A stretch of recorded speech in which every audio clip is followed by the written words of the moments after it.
Feels good, don't it? So that Don't it? we're gonna do today. I want you to live, let people be free. Yeah. We have two gentlemen in studio, and yes, don't let the cameras fool you. We're distanced and all that. All right. So we have in studio Mr. Lowell Lawson. He's the president of the Jamaica Federation of Musicians and Affiliates Union. It's a mouthful. Just call it JFMAU. All right, JFMAU. All right. And we got Mr. Bunny Rose. He's the chairman of membership committee, right? Yes. All right, and joining us by phone in a minute, we're going to be talking to the General Secretary, Mr. Philip Clark. Now, here's the thing I'll tell you. If your company ain't got a president, it ain't got a chairman of membership, and he ain't got a General Secretary, it ain't legit. I'm just saying.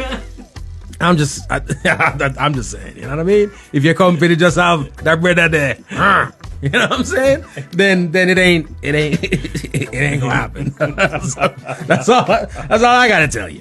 But we're on the right foot right about now. How much effort are you going to put in or be able to put in into getting some of these established and successful acts to come on board? Because I think that, this is my opinion from the outside, I think it would be very important. People pay attention a lot of time because of the visibility that they have. So if one of the OGs that's successful or one of the upcoming or one of the superstars was aligned, was a member of, was supportive of, right? Then it would bring the necessary eyes and to some degree credibility also. How much are we looking to get any of those people involved in this endeavor? Well, we're actively doing that.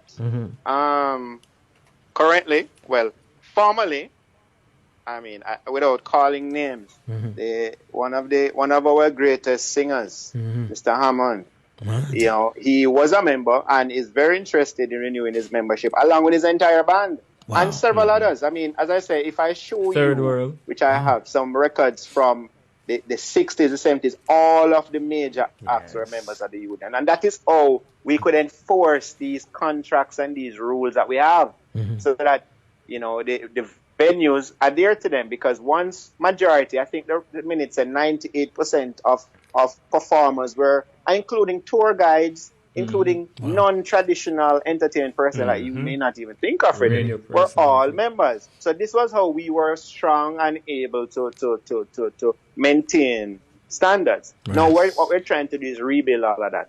So we're reaching out to all, and we had a meeting, President, with manager for Shaggy just last week, and they are very open to working with us and helping us and guiding us along the way, and guiding, as I say, young talent. They do that. You know, that's one of the things that they do, and you can see it. I mean, with Spice and all of that. That Spice is young, but you know, everybody, there are levels. So he's a diamond selling artist. He's trying to help people. And we're saying we're trying to help people. Let's work together rather than you over there and us over here. You know, let us work together. So these are some of the synergies that we're building and trying to get everybody on board with us. Nice. I dig that, gentlemen. And we talk about the industry, right? To some, over the years, there's been a line that they've drawn between the industry and the business. Don't know why, right? And we've suffered a lot from it, right? As to our people who have had great success in the industry, right? But it doesn't reflect in the business.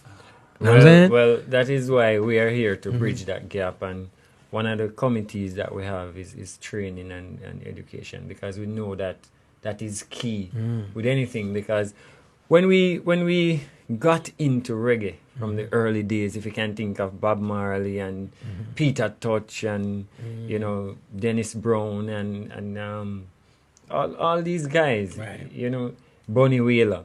We got into music because, you know, it just happened. But we never structured it in a way where it had longevity and it had that structure where you would definitely, it would be able to outlive. So what we've realized is that you have to have a plan that will work even after you're gone, right? That system will be left there. And that is the move that we're pushing as a federation to do, to make sure that these systems and structures are in place where it's a turnkey, whether you're a small artist just wanting to get a bus, as we say, or you're a huge artist out there, that we put everything together where the whole thing is a turnkey operation. So this is beneficial to anybody in the business, in the industry, regardless of where you feel you are on the totem pole. Yes. You know, it's amazing. You know, there are tiers and structures and hierarchies in artists. When some fest time come on, the festivals come on, Europe time come on, Cali time come on, US tours come around. But when COVID come around, we're all up on the same page, right? So we've seen that, Yes. right? It's a humbling thing, you know. Sometimes you feel whatever the Almighty says, I could draw breaks. You know what I mean? You never know. Be safe, be kind, and be good to each other. My name is G. Cole, and this is Homegrown.